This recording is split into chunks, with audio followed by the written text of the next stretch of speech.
Recording by अपारा music Nawada.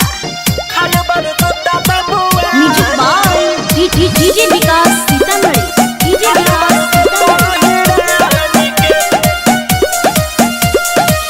केहू के कबो सटे देनी नहीं बिरिया उ त बुझाते बा देनी नहीं बिरिया ऊपर वाला के हम तो खात बनी किरिया आजकल के प्यार पर भरोसा नहीं।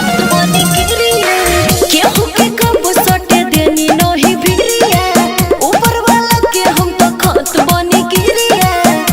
अरे झूठ खैलू हाँ झूठ खैलू अरे झूठ खैलू कसम भगवान के मालिक खाल बारू तू तो हिरान के। अरे झूठ खैलू कसम भगवान के मालिक खाल बारू तू तो बबुआन के। ना हो music by DJ Vikas Sitamarhi. DJ Vikas Sitamarhi.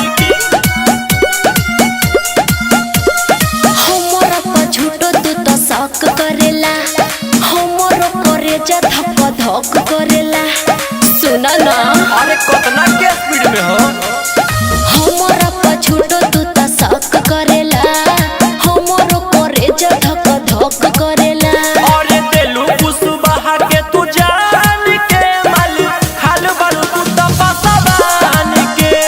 झूठ खैलू कसम भगवान के मालिक खाल बारू तू तो चौहान के। ऐसे मत बोला। Music by DJ Vikas Sitamarhi. DJ Vikas Sitamarhi.